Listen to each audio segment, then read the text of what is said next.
Halo semuanya, selamat datang. Hari ini kita akan bongkar tuntas dunia forex, benar-benar dari nol. Tapi tunggu dulu, lupakan sejenak soal potensi profitnya yang wah itu. Kita mau fokus ke sesuatu yang jauh lebih penting.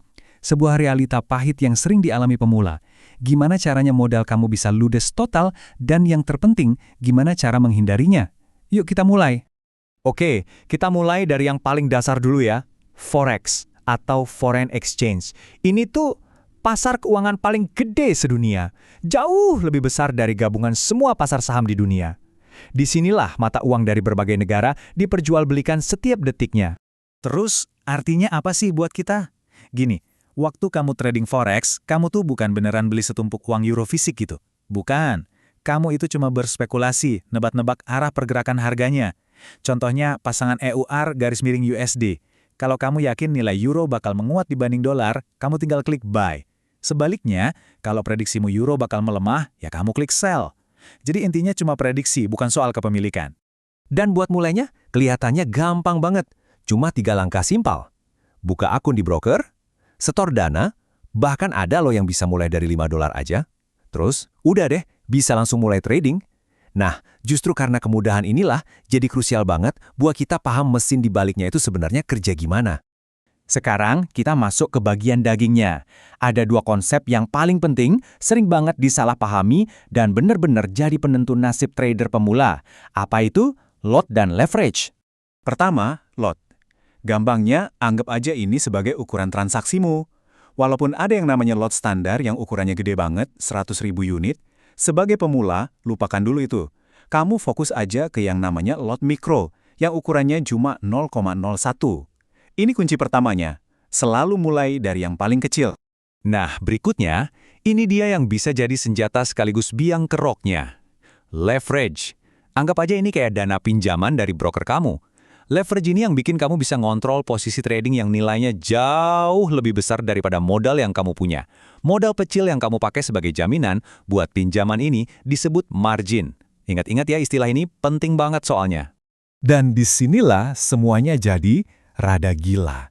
Beberapa broker itu nawarin leverage yang gede banget. Ada yang sampai 1:3.000, bahkan ada yang ngasih opsi tanpa batas. Coba deh, kamu bayangin. Modal kamu mungkin cuma $100, tapi berkat leverage, kamu bisa buka posisi trading yang nilainya setara puluhan atau bahkan ratusan ribu dolar. Rasanya kayak dikasih kekuatan super, tapi kekuatan super yang kalau salah pakai bisa meledak di muka sendiri. Oke, sekarang kita sampai ke inti masalahnya. Kita bakal bedah gimana leverage yang segede gaban itu bisa jadi resep bencana dan gimana dia menciptakan sebuah mekanisme bernama likuidasi otomatis yang bisa menghapus akun kamu dalam sekejap mata. Pertanyaannya simple, tapi ngeri banget. Gimana ceritanya modal $100 bisa ludes, habis dalam hitungan menit aja? Yuk kita pecahin mekanismenya. Jadi prosesnya kira-kira begini.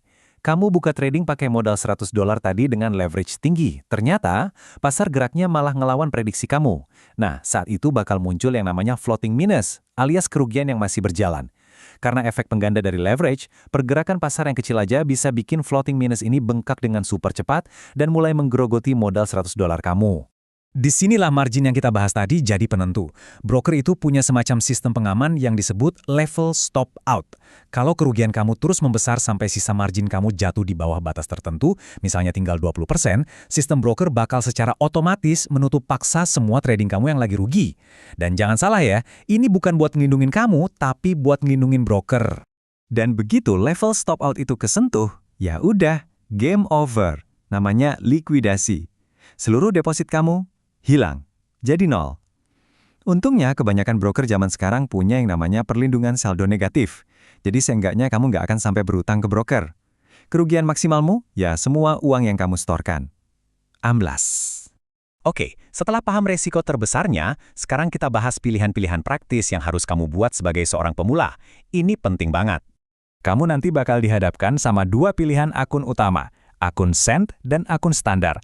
Akun send itu saldonya ditampilin dalam satuan sen, jadi kamu bisa trading dengan ukuran super kecil. Ini ideal banget buat belajar, tekanan psikologisnya rendah. Kalau akun standar, saldonya dalam dolar. Ukuran tradingnya lebih besar, potensi untung ruginya juga lebih cepat. Saran saya, sebagai pemula, nggak usah mikir 2 kali, langsung pilih akun Send. Waktu milih broker, kamu bakal lihat banyak banget penawaran. Ada yang ngasih iming-iming leverage tinggi dan banyak bonus. Ada juga yang menonjolkan fitur kayak leverage tak terbatas atau penarikan instan. Kuncinya cuma satu, jangan silau sama promosi-promosi itu. Fokus aja pilih broker yang terpercaya dan regulasinya jelas, lalu mulailah dengan pengaturan risiko terendah. Nggak peduli apapun yang mereka tawarkan. Nah, kita sampai di pesan paling penting dari seluruh pembahasan kita hari ini. Kalau ada satu hal yang harus kamu ingat, inilah dia. Aturan yang bisa menyelamatkan kamu dari kebangkrutan. Ini harus jelas. Kalau kamu trading forex tanpa punya rencana manajemen risiko, itu bukan investasi, bukan juga spekulasi. Itu namanya murni berjudi. Titik. Dan kamu berjudi di sebuah permainan di mana peluangnya sangat tidak berpihak sama kamu. Jadi, gimana caranya biar bisa bertahan? Anggap ini sebagai aturan anti bangkrut buat kamu. 1. Selalu, dan saya ulangi, selalu gunakan stop loss untuk membatasi kerugianmu secara otomatis. 2. Jangan pernah pertaruhkan lebih dari 1-2% dari total modalmu dalam satu kali trading. Gak bisa ditawar. 3. Latihan dulu di akun demo atau Send, minimal 3 bulan penuh sebelum mikir mau serius. Dan 4, ini yang paling fatal kalau dilanggar, jangan pernah trading pakai uang pinjaman atau uang yang kamu gak siap kehilangan.